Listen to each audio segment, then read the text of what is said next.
What's up guys, Slash here. Now today we're going to be taking a look at the updates to the new U7 Gohan. So without further ado, let's jump into it. So here we are. We have U7 Gohan. Now this deck is still crazy good, and with the new updates, it's just made it just beautiful. It's such a good deck. Now the thing that a lot of people can do that make a mistake in this deck is you end up putting too many of your 17s and your 18s into your hand, or into the deck in general, along with one costs and just too many of the engine for the deck. But then you have no damage, which is just really easy to miss. So from a lot of testing, a lot of testing with this deck, I found a bit of a sweet spot. There is obviously a lot of cards I've put down below that you can make for changes if you wanted to. But here we're looking at more of how do we get a lot of draw every turn? How do we have searching for what we need to play? And how do we keep our damage going every single turn? So this is what I found to be the most consistent for that build. And of course, all different builds vary, so pick and choose what you want to do. But we're looking at this version today.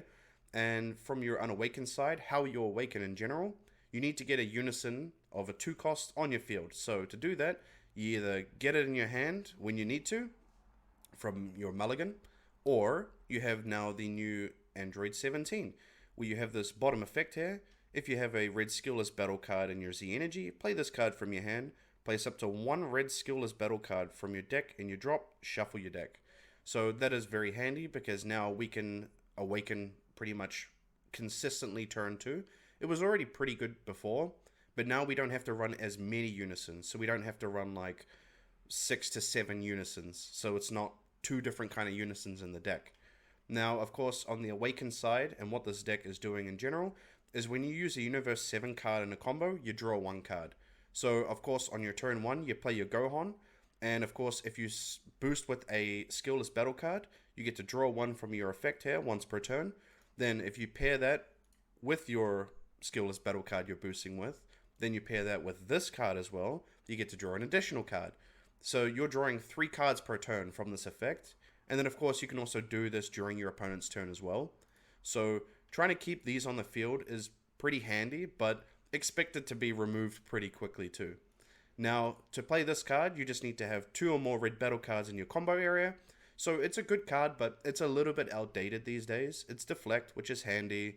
This card can't be removed from your battle area by skills during your turn. That's also pretty good. But the card itself in general just isn't as good as it used to be anymore. So we're trying to fill up some other options. So we are running a bit of things here. So we have our Wolfang Fist for our, because we have a unison, we have barrier removal from this. We have barrier removal from this as well. We have our 2 testing oppositions, 3 after image technique. This can vary because if you decide that you want 3 and then 2, you can do that as well. It's up to you. I just like having a bit of minusing to opponents' battle cards just in case they have those little pesky 1 costs or 10k cards on field. This is a quick way to remove them, or just to help minus them to make it that little bit easier so that they deal less damage to you. Then of course we have our 7 skillless cards in general.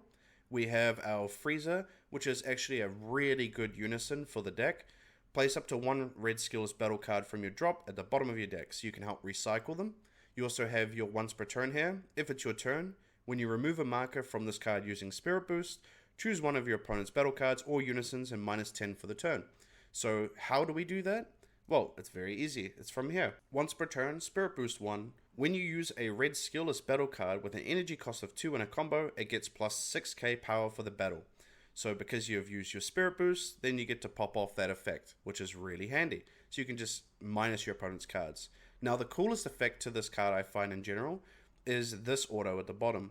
When your opponent attacks, choose up to 1 skillless Universe 7 card in your hand or drop and combo with it. That is so damn good. So every turn you've been able to pop that off when they're attacking you.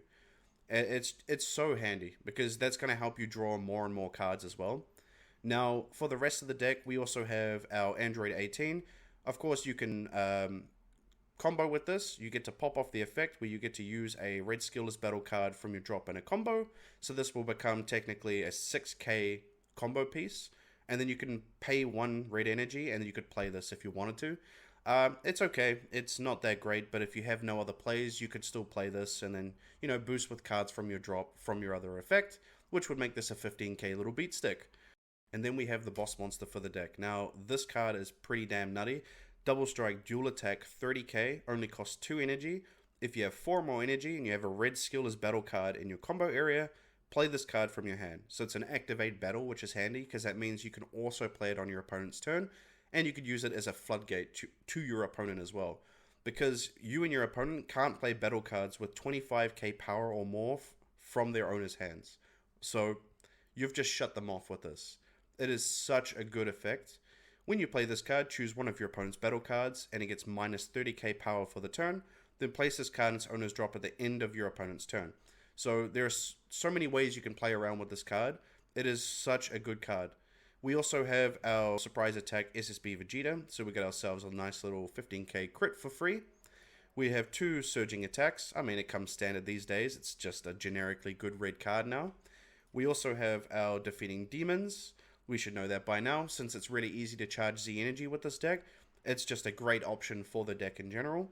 And then, of course, our unbridled power, just to help with that crit to your opponent, to their life, and of course, to destroy their whole field.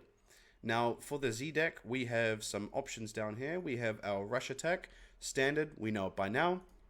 We have our omnidirectional beam. This can just help clear the field if you need to. We have our Ultra Instinct Son Goku. Now, this is a really good card as well. It's still 3 energy, so it's a bit of a heavy energy investment, but it's got some cool effects on it. It's not bad to use. However, I try to stick with the main deck. I just keep it here as an extra option.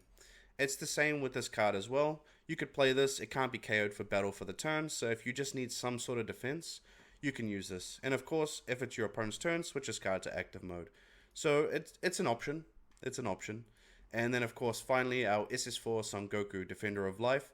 This is still a really good card. It gets barrier. It's going to be a deflect double strike, 20k to your opponent.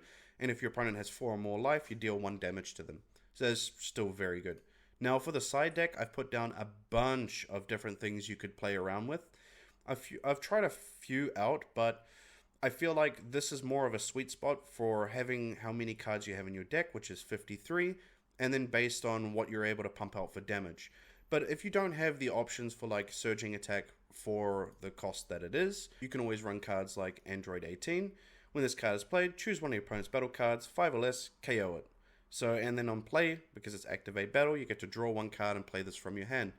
So there are tons of options here, and I'll also link down below the deck profile so you can check this out on Deck Planet for yourself, and you can have a read through the cards and see what you like and don't like. So that's more or less the deck, and we'll jump into the turns 1, 2, 3, and 4. Charge a Z energy and play one of your 1-cost Gohans. Then, of course, on your turn 2, play your Unison or use your Android 17 to grab your Unison and play it. Then, turns 3, deal some damage to your opponent. Stay a little bit defensive, especially on what you're up against in general. Turns 4, just play your Son Goku unmatched or your ultimate. And then for turns 5, play another Son Goku and just try to slaughter your opponent. It's super easy. That's more or less the deck. That's it. So, I hope you liked the video. Subscribe if you haven't already. And thanks for watching. Peace.